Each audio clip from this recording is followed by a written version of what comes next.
Citroen's C5 Aircross is, according to its maker, the most comfortable SUV on the market.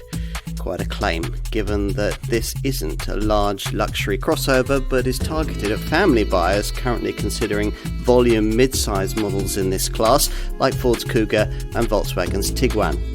This revised version gets a more assertive look and higher equipment levels, plus its smarter cabin is still one of the most spacious and flexible on the market.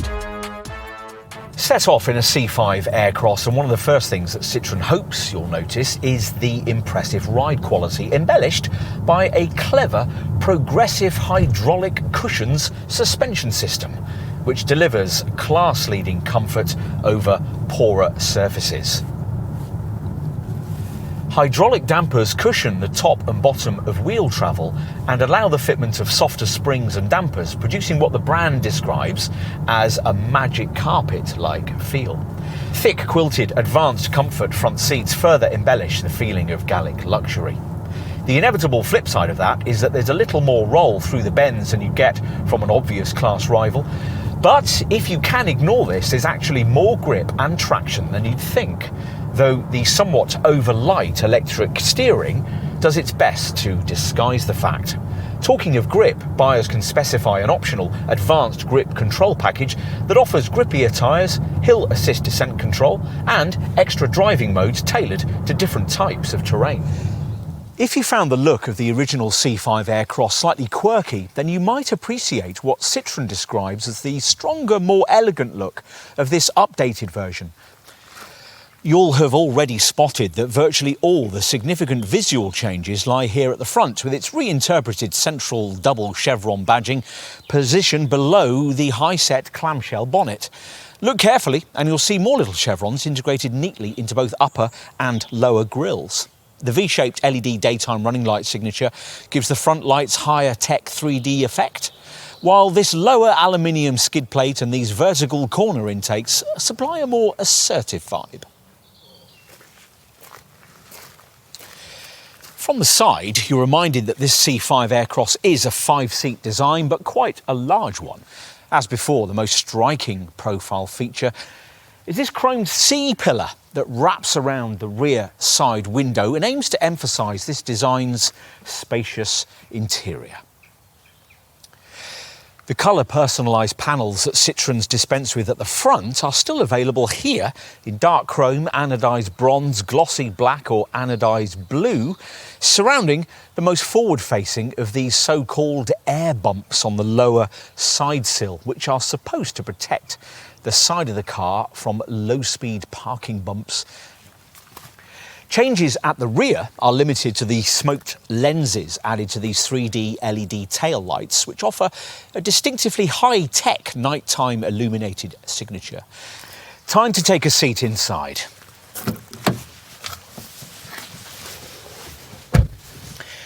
Get comfortable and you'll find yourself in a cabin that certainly feels more modern and sophisticated than before, though not too much has actually changed. The main differences are found on the centre stack, where the unusual buttress-like vertical vents that used to flank the previously rather small 8-inch central infotainment screen have been banished. To make way for this, larger 10-inch monitor now sited on top of the horizontal vents that, sadly for a Citroen, look a good deal more conventional. Overall though, given the need to base the whole cabin on existing hardware, Citroen's designers have done pretty well to give it such an air of individuality.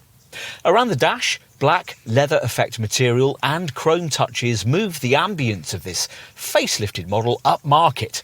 And for the auto versions most customers will choose, there's now a smaller E-toggle gear selector.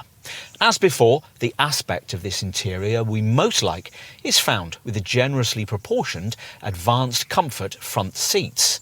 They feature particularly broad bases, foam that's 15mm thicker than usual for extra support, plus extra quilted padding to create an inviting visual signature that doesn't disappoint once you squish yourself into place. There's standard lumbar support too. And another thing that didn't really need changing is this 12.3-inch configurable instrument screen, and there's plenty of cabin storage space. Time to take a seat in the rear.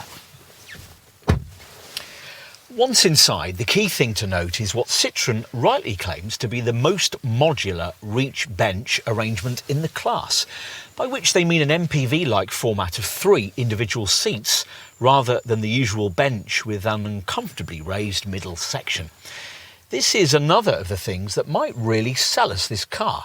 The 3 seats can individually recline in 5 positions from 19 through to 26.5 degrees and slide back and forth over a range of 150mm to improve either rear luggage space or legroom. Impressively, that functionality extends to this hybrid model, which stores its battery below the floor here. And out back, well, on our way to the boot, we'll once again reference the fact that Citroen hasn't felt it necessary to offer a 7-seat option in this sector. But that at least means that you should be able to expect a generously sized boot. So let's see. The tailgate's easy to lift up, so you don't really need the electric operation we've got here, something only supplied as standard right at the top of the range, complete with functionality that can be activated with a wave of your foot beneath the bumper if you find yourself approaching the car laden down with bags. For effective use of the trunk space, there are tie-down points onto which a luggage net can be clipped, plus there's a 12-volt socket. Bag hooks have been omitted though, as have seat retraction sidewall catches, which means that to push down the seat backs, you have the faff of walking round to the side of the car and pulling on the little straps provided with each individual seat. On the plus side, the 3-way equal split means that you can, if necessary, just push forward the centre chair, allowing you to easily transport longer items like skis without disturbing a couple of rear-seated passengers. Talking of long items, another thing Citroen hasn't thought to provide is a fold-flat front passenger seat option. The brand thinks that with up to 1.9 metres of cargo length on offer, you shouldn't need that. Perhaps. The total capacity figure certainly shouldn't disappoint, up to 1,630 litres of space being on offer from the flat seats retracted cargo area. It's 1,510 litres with this hybrid model.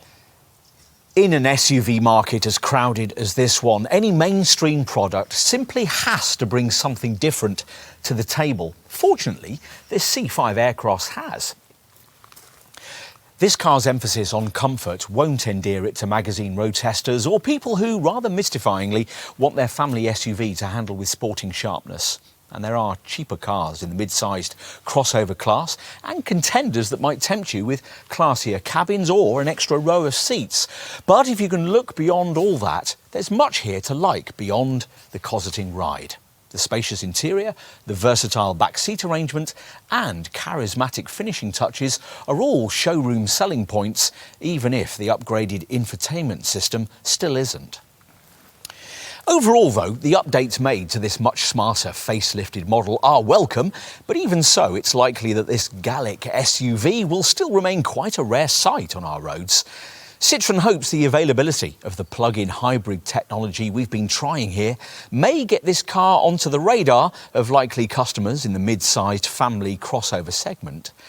Maybe so. Anyway, it's refreshing to see this Gallic brand getting back to what it does best. This car stands out as a result, as it very much needs to.